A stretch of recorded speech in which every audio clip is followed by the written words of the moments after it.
Again, I think this is probably a question which might have been directed better to Mr. Best when he was giving his evidence.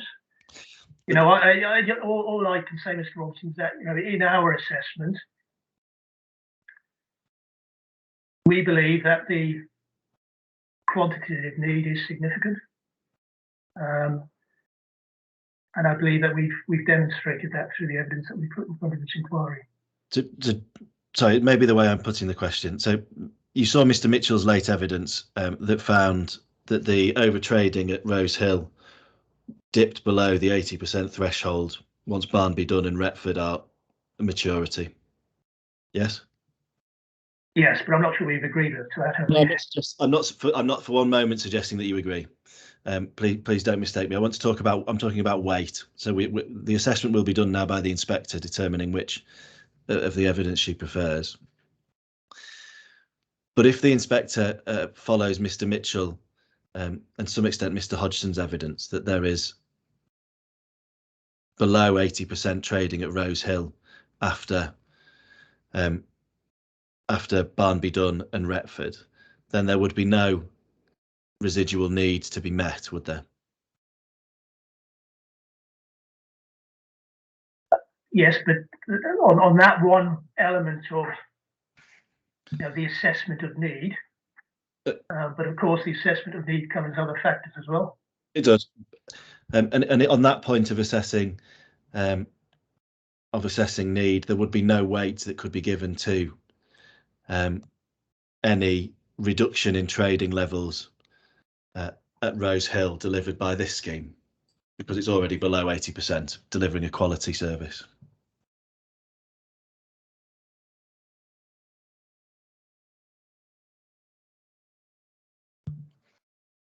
I understand the point you're making, and I know you don't agree with Mr. Mitchell's position, but will you agree with the proposition? The proposition, yes, I understand the proposition, yes. Do you agree with it? If the inspector finds that Rose Hill is trading at under 80% after Barnby Dunn and after Retford, then any additional relief provided by this scheme would get no weight. On that one element of what constitutes, you know, the need, then and that hypothetical scenario, yes, I understand the point. Thank you.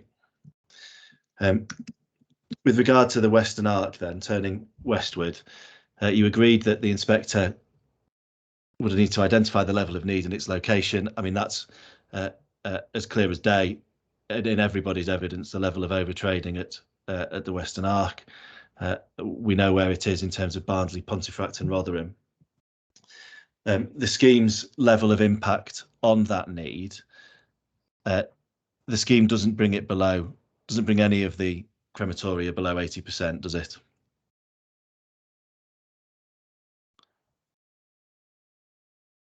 No, that's my understanding. Yeah. And therefore, it was agreed with Mr. Best that it would not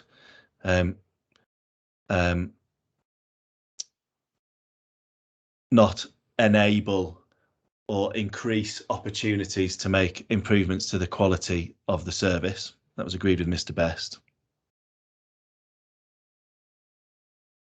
I'm sorry, I can't recall that Okay. line of questioning you had, Mr. Best.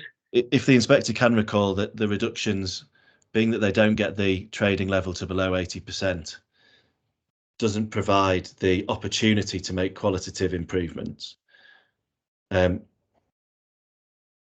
In that one regard, i.e. not assisting in getting below 80%, that reduces the weight that can be afforded to the scheme's provision to that one regard of need, doesn't it?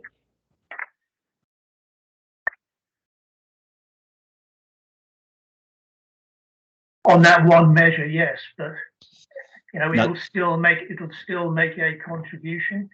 It will still have a relieving effect.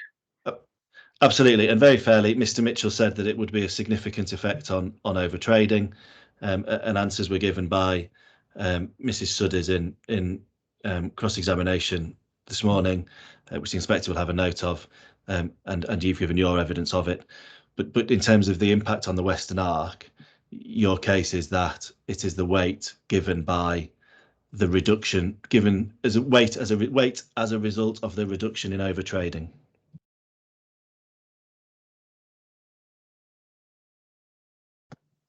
Yes. Yeah. I think to my mind, and I'm not the witness here, and I'm not the expert on what the impact of this development will be in terms of satisfying overall need. But I am taking, obviously, advice from Mr. Best, who is the expert in that area. But to my mind, just looking at it logically, if you like, a need is a need, whether it's a moderate need, a substantial or very substantial need. So I think, Ma'am, what you're going to have to do is make a judgment on exactly what that level of need is across that weighted range. From what I've heard thus far in this inquiry, it still seems to me that the need is remains significant.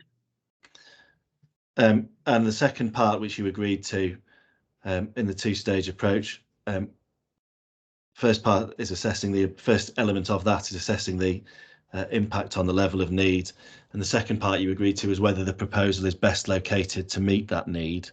And we agreed earlier that you haven't done that assessment as part of your site search.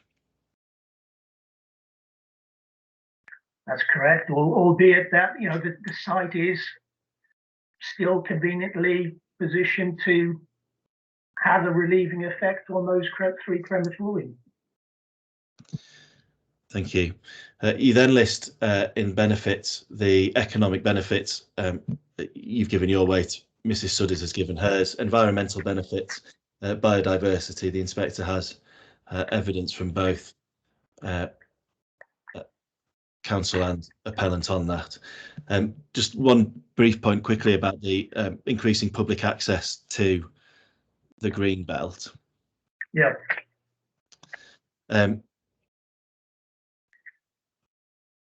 When you come to look at what weight you can give to that, you have to look beyond simply whether or not the public will be given access, don't you? You have to look at whether or not it will be accessed.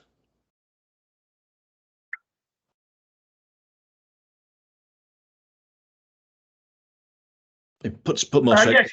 Yes, sorry. Yeah. Sorry. I understand the point you're making. Yeah, it's at the moment we're looking at a piece of land where there is no public access, and through this development, there will be a piece of land which will be open for public access.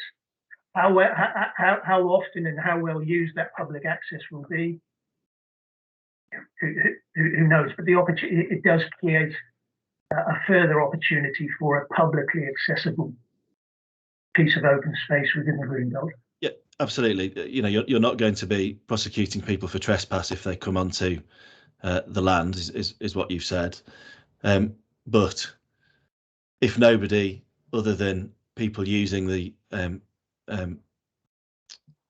facilities goes on the land, then nobody is taking benefit from it, are they? Yes, but that applies to any publicly accessible open space, doesn't it? So in the context of no footpaths, some distance from public transport, the use of the land as a crematorium and memorial gardens, the inspector needs to assess the likelihood of members of the public using it as open space. Yes, it'll still, it'll be a piece of land which it'll be a development which will be a pleasant space within the green belt, I would expect people to take the opportunity to use it. And if the inspector disagrees with you and concludes that very few members of the public outside of those attending services do use it, then that would significantly reduce the weight that can be given to that benefit. Yes, the inspector would obviously look at the weighting I've given it, which I think is moderate. You know, if the inspector draws that conclusion, then yes, I'd expect her to attach a limited point to it. But it's not a point that I would agree with. No, no. Thank you very much, Mr. Williams. Thank you, Madam. Those are my questions.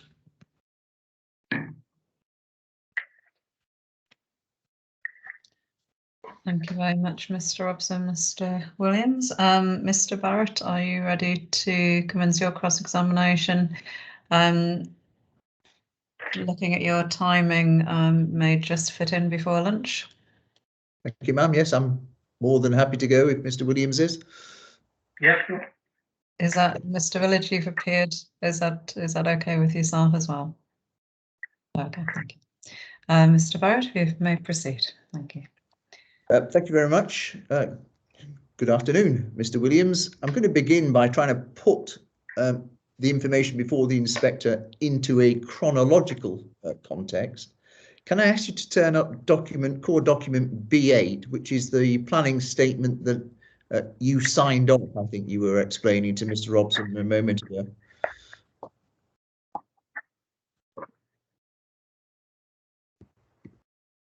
Yeah, I've got that. And can I ask you to turn to electronic page 51? It's section 7, where you consider the availability of alternative sites.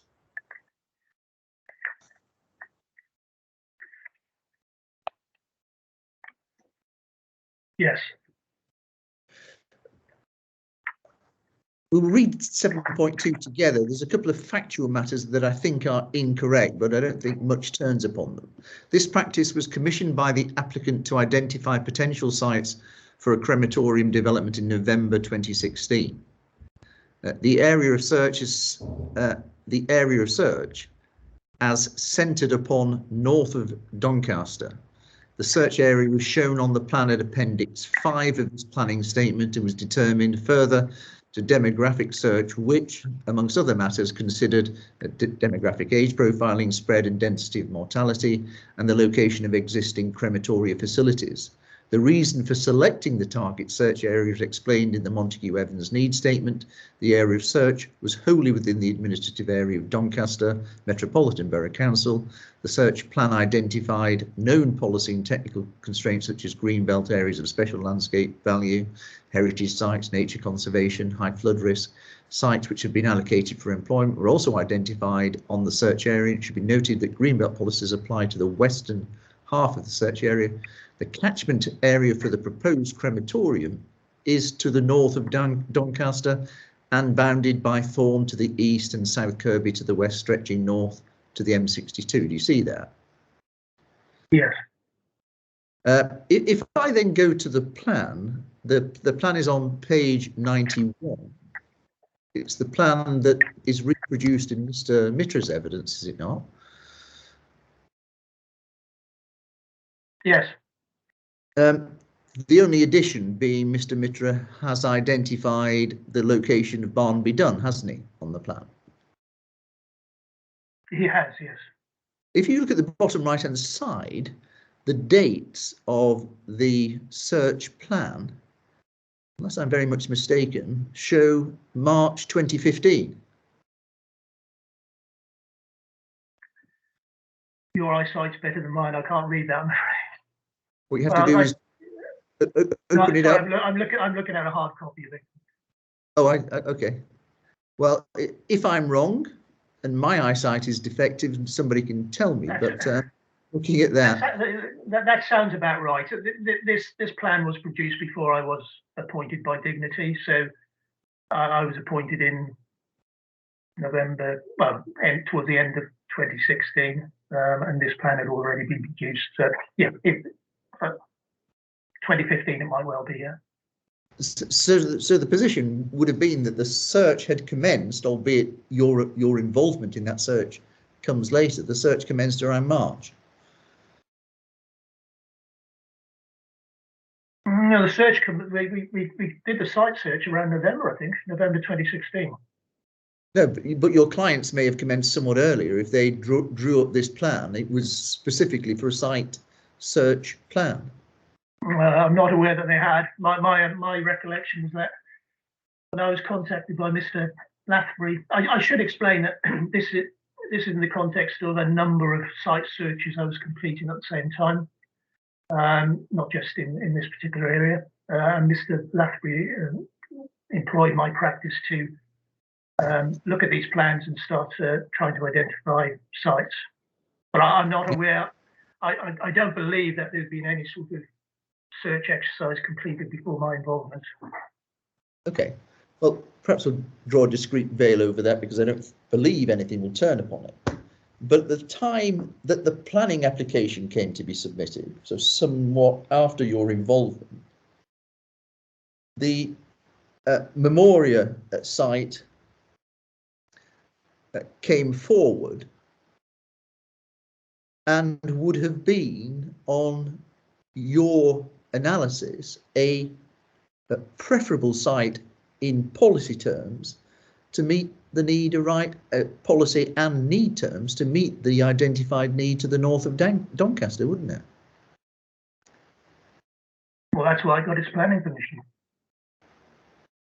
Well, I mean, it is the point that once my client site, Memoria, came forward, a non-greenbelt site north of Doncaster, that would have been a better site, a preferable site in a site search than the one identified the subject matter of the application. Yes, that's why I got its planning permission. Well, to be honest, when we completed this exercise in 2016, we had no inkling that another crematorium operator was completing a similar exercise and looking for an opportunity within this part of the country. Yeah. We had no indication that another planning application was being prepared by Memoria at Barnby Dun. We had no inclination of that when we went in for our pre-application discussions with the local authority in 2019. And we had no inclination of that when we submitted our planning application. It was a big shock to us, believe me, after we put in the planning application to find that not just one other site had been subject to the planning application, but two. Okay. The case clearly has been repurposed, hasn't it?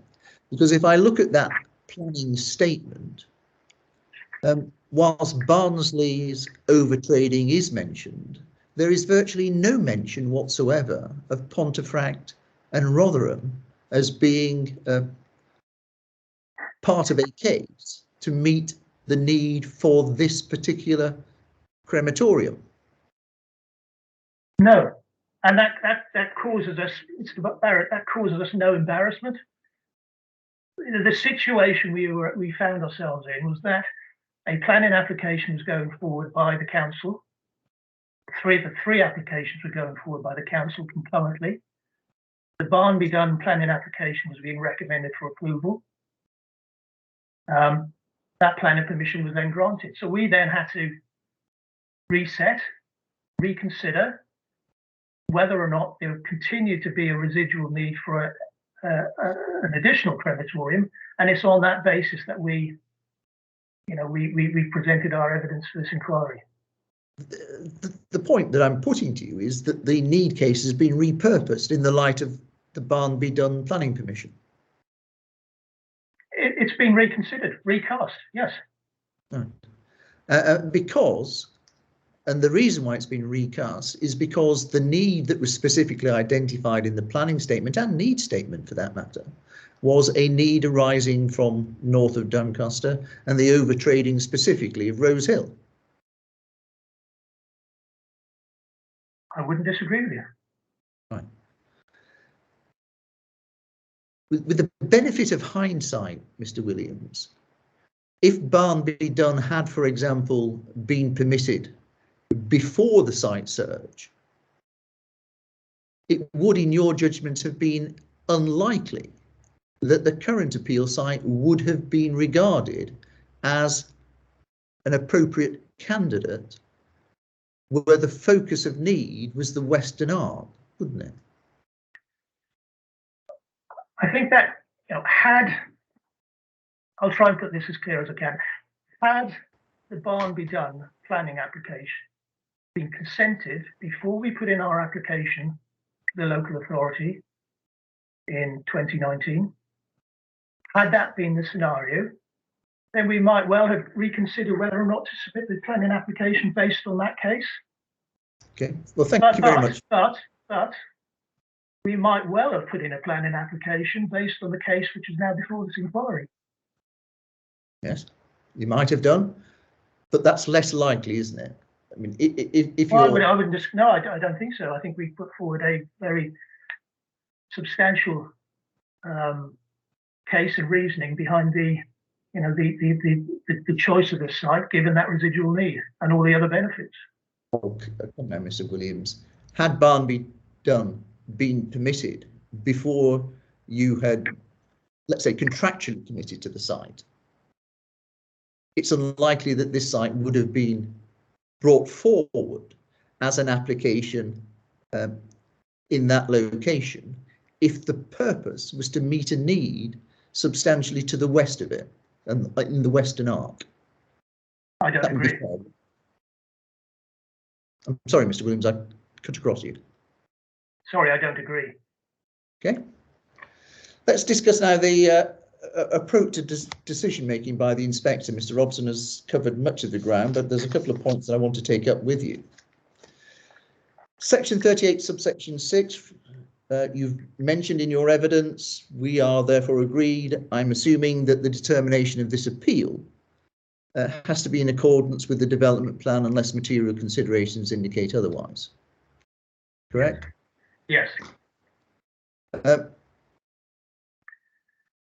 The starting point, therefore, is the statutory development plan, and now we are at a recently adopted local plan. Yes. It follows that that recently adopted local plan, having gone through, proceeded through independent examination, being tested for soundness and consistency with the framework, must be given full statutory weight in the determination of the appeal. Yes.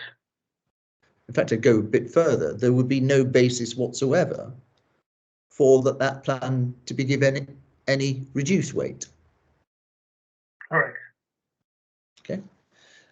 Other material considerations can include the framework and do in this particular case.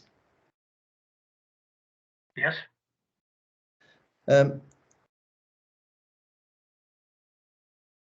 We are agreed that the development proposal is inappropriate development and there is therefore definitional harm to the greenbelt. Yes.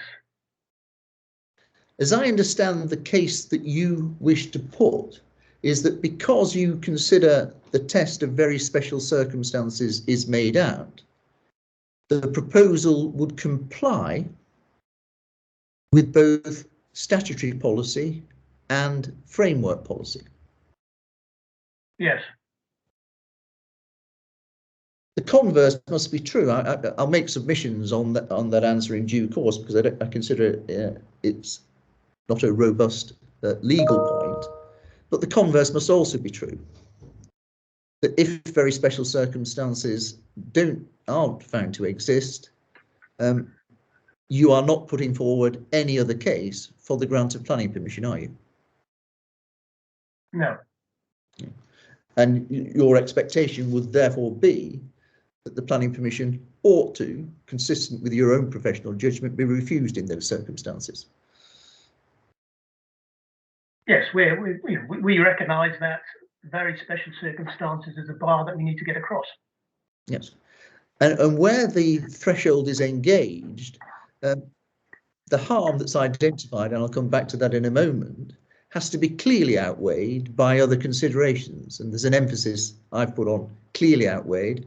If the balance, or if the weighing exercise is marginal, national policy would seem to suggest that you have to go that little bit further.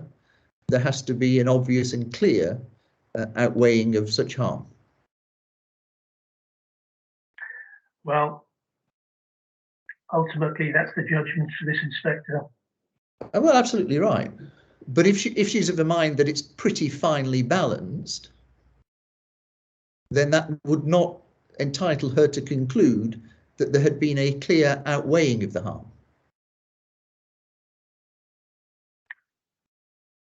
No matter whether it is marginal, if the inspector decides that there are very special circumstances, whether that's moderate, substantial, or very substantial, then it is within her gift to grant planning consent. Right. We have discussed harm. Harm not just as a consequence of the building, but there will be the associated paraphernalia, including the access road, the access itself, which will all contribute to a consideration and assessment of whether there is harm and the extent of such harm. Do you agree? Yes, yes.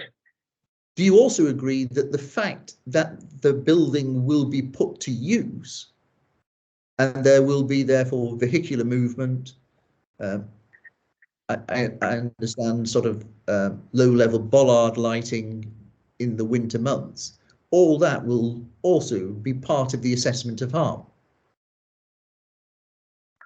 Yes, the inspector's entitled to obviously look at those points and to make a judgment in terms of how that increased activity is going to have an impact on the green belt. And we have tried to address it. Well, I've tried to address it through my evidence, which includes information about traffic movements, which obviously is directly correlated to traffic activity. The lighting point, I'm not so sure. I'm not so sure.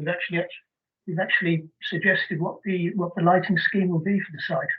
Forgive me if I've got that wrong, but I don't think a lighting scheme went in with the planning application. It's speculation to say that it's bollard, and we don't know exactly what the extent. Tell me if I'm wrong, Mr. Williams. My understanding is that the roadway, the 50-metre roadway or thereabouts, will be lit. It'll be, yeah. I would expect it to be lit, but it'll be a low level of lighting.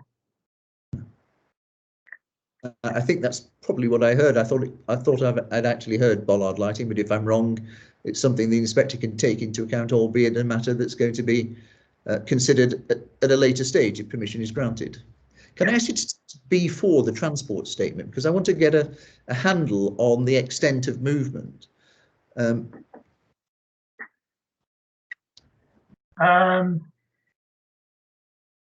anticipation. Do you have that? No, I'll need to look that up. Forgive me. This is the transport statement that was submitted with the planning application. The very one, yes. Okay.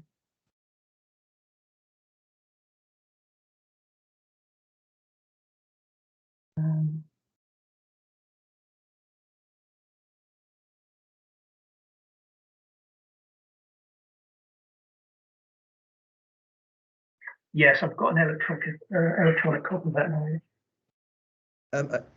Just 1 point, 3.5.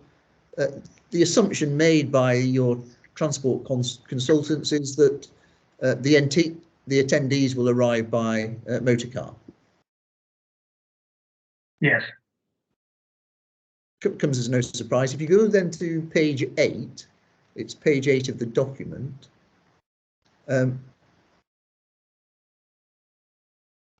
There is a traffic generation survey of a number of sites which are regarded as analogous, are they not? And it looks at the times of arrivals and departures, and the average used to inform this application appears at the very bottom of table 1, two-way traffic movements. I've totted them up to be 974. Quite happy for somebody to check that, but mathematically that's the order of magnitude of traffic movements that one would expect from the appeal proposal, is it not? Yeah, I think I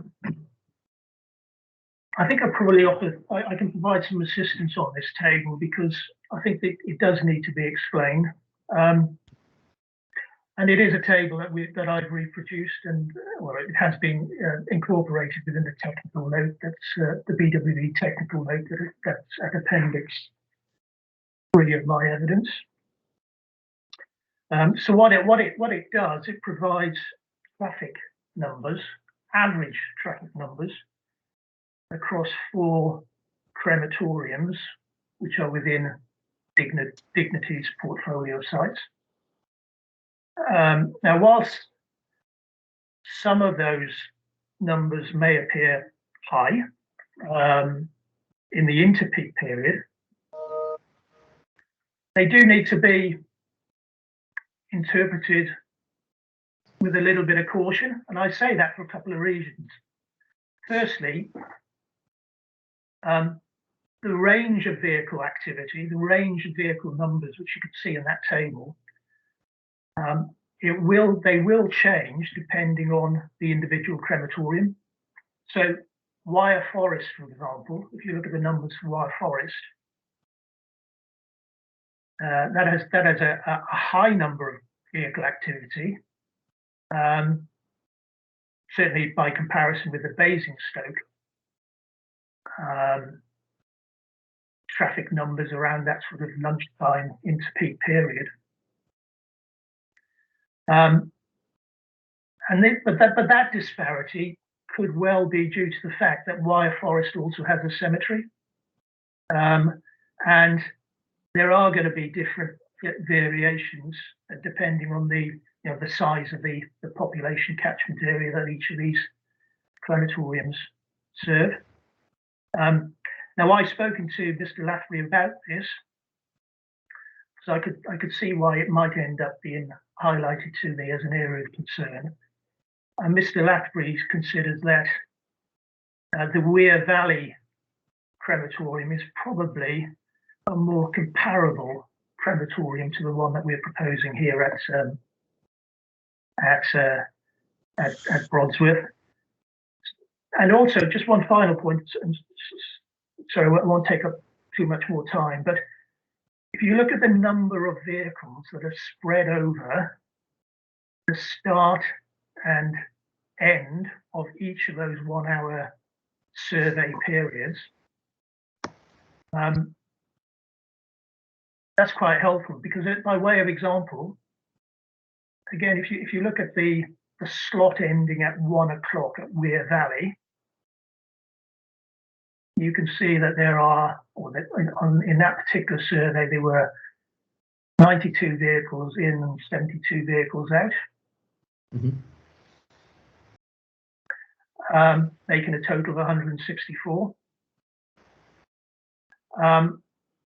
But that 164 vehicle number will be made up of some vehicles who were leaving the site from the earlier service, 11 o'clock to 12 o'clock service, and that will be towards the start of that 1 hour period. And then you'll also get vehicles arriving for the next 1 o'clock to 2 o'clock survey slot towards the end of that 1 hour period. So, and I would expect that during the intervening period between the start and the end of that period, that's going to be very quiet in terms of vehicle movements. Well, So again, just looking at those specific numbers, if you focus on the 92 vehicles arriving over, say, a 15 to 20 minute period, people will arrive at the crematorium 15, perhaps 20 minutes before service is due to start, then that only averages out at 4 to 6 vehicle movements a minute. Similarly, if you look at the 72 vehicles, again over a 15 to 20 minute period within that 1 hour slot, again, you're talking about an average of 3 to 5 vehicles a minute.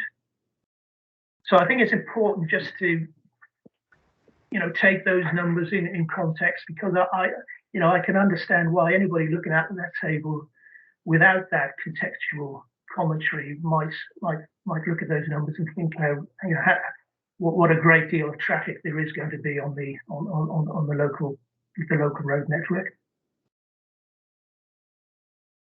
Mr. Williams, it's no part of my case to suggest that there would be an unacceptable impact on the local highway network.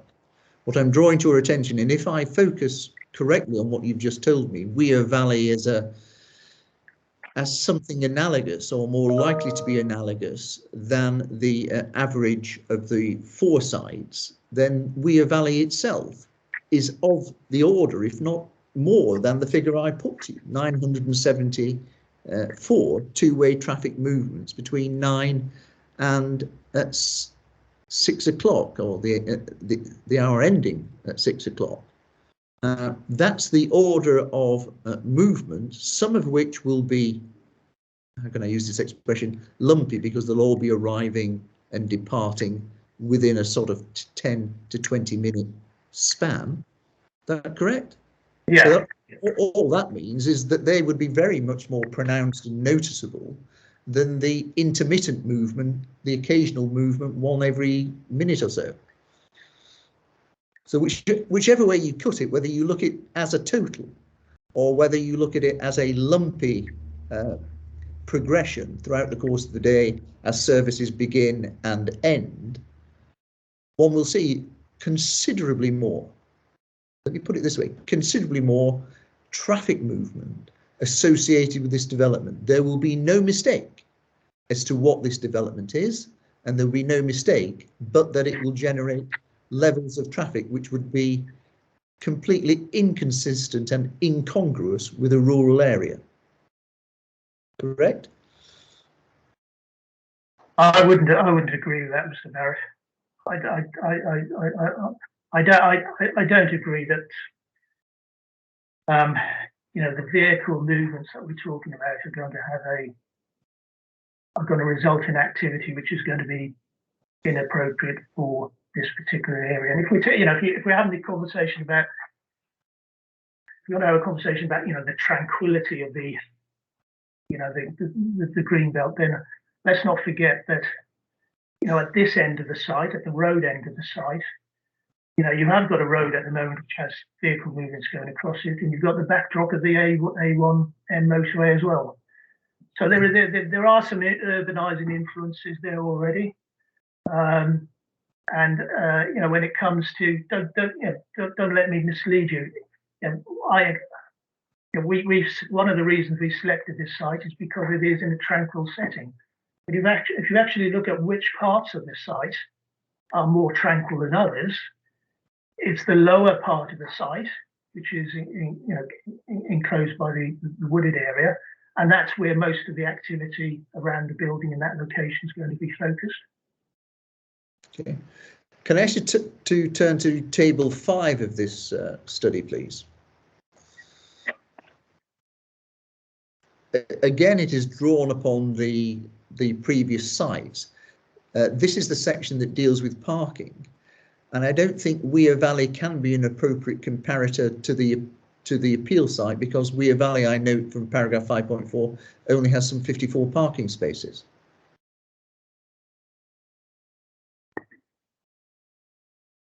Is that right? Have I understood paragraph 5.4 correctly? Let me go to paragraph 5.4. It's page 11, if you've got the hard copy. Yes. That sets out the parking numbers that those floor plans are in. Yeah. And I'm not criticising the exercise that's been done. The exercise that's been done at paragraph 5.3 is to identify the amount of car parking that will be required to meet essentially the needs of the development. And if I look at paragraph 3, the highest parking accumulation, because obviously you don't want vehicles having to drive around this area trying to find alternative parking. So you're going to meet realistically the maximum. Highest parking accumulation is 106 vehicles. Yeah, I see that, yes. Yeah, and you're providing, I think, 109, the next sentence. Yes.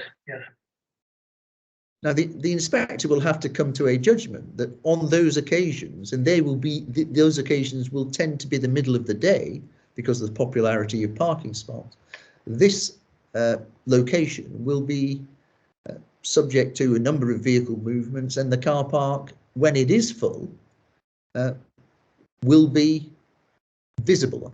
Let me put it as neutral as that.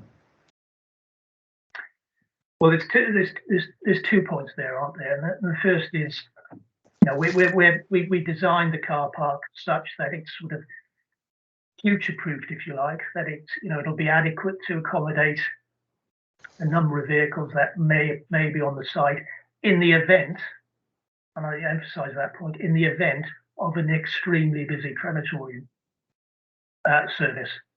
You know, it's not going to be your average service, which has 109 car parking vehicles parked at the site. You know, I've had this conversation with the clients previously, and you know, there are occasions where they, you know, there's a very high profile individual who's deceased, and there's a service which, you know, which accommodates you know, a very busy service, which narrates a very busy service. But you know, in general terms, you're not going to get those number of vehicles.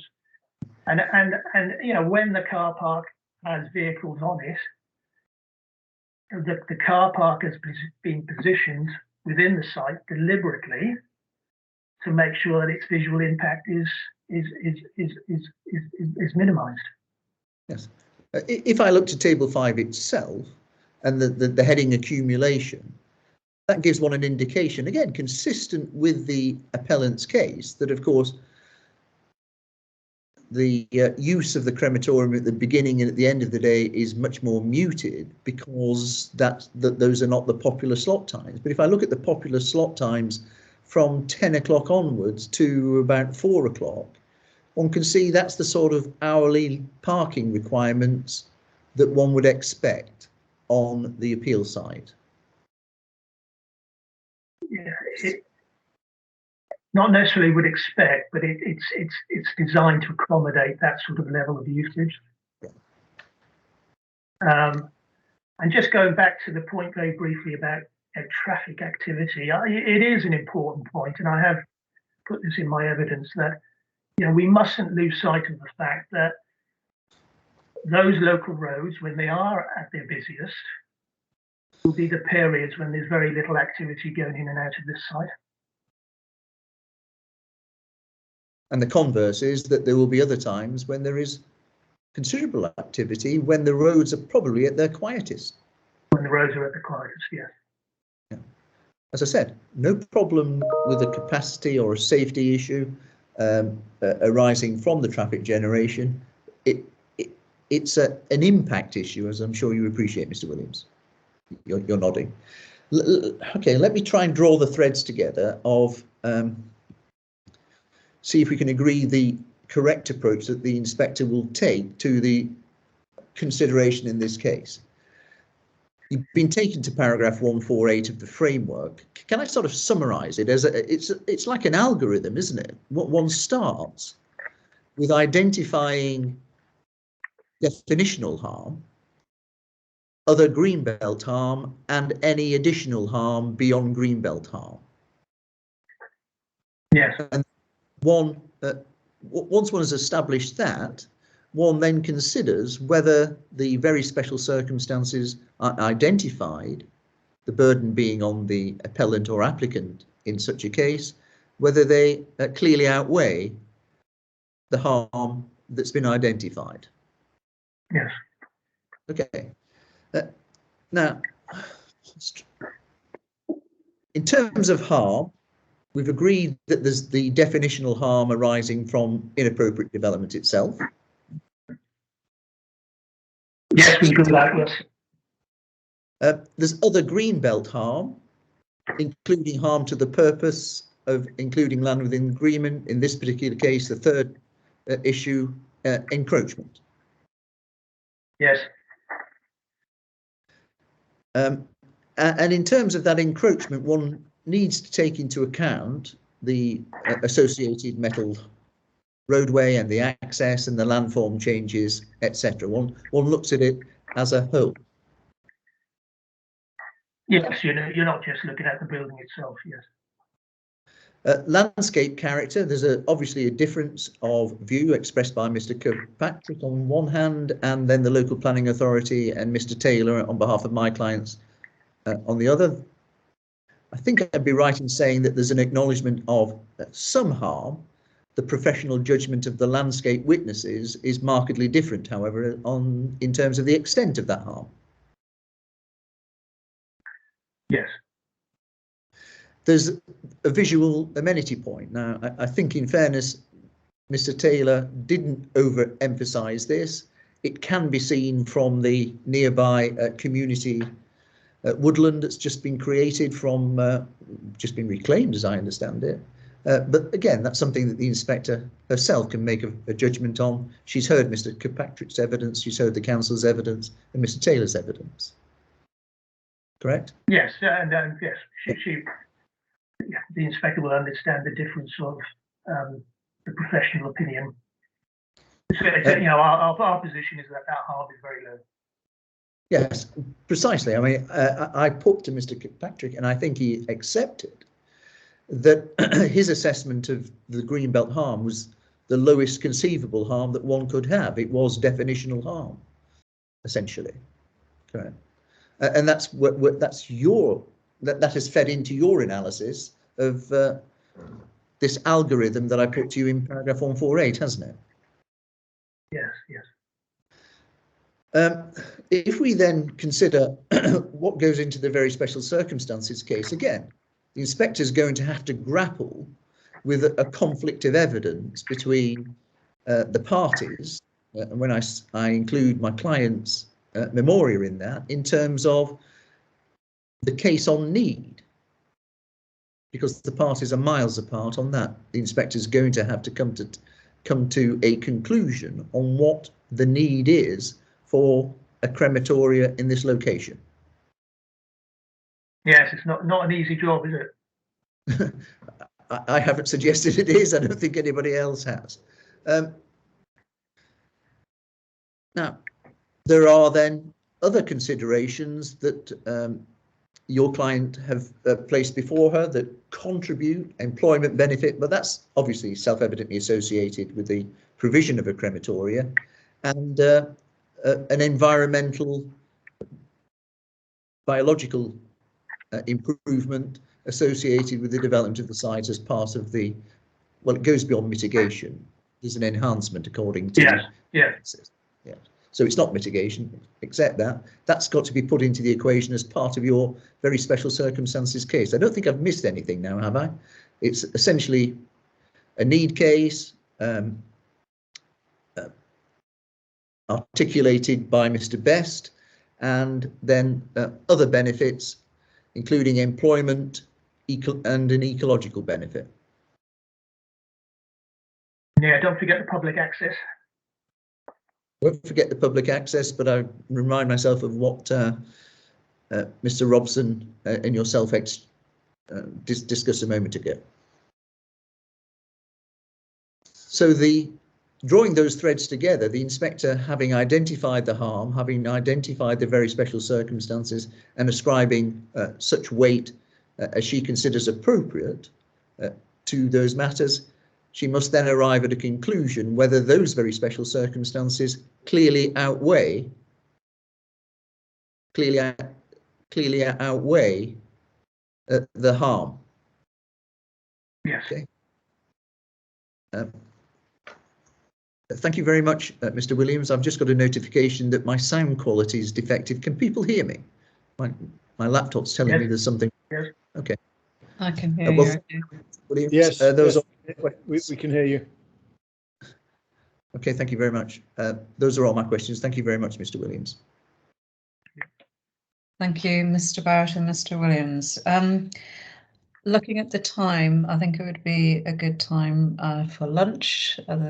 Otherwise, I may start getting a bit grumpy. It's what, 10 to 1 now.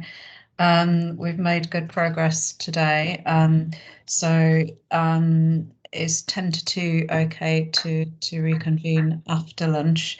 Mr. Village, I have now received just very recently the Mr. Best's updated tables. Now I suggest we have a look at those over lunch. I haven't had the chance to do that, and then we can discuss how best parties could respond to those. So yes, if we could have a look at those over lunch, that would be appreciated. Are there any other points before we adjourn for lunch and come back to look at any questions that I may have or interested parties may have, and also re-examination? No. No. Okay, we'll see you all back here at 10 to 2. Thank you.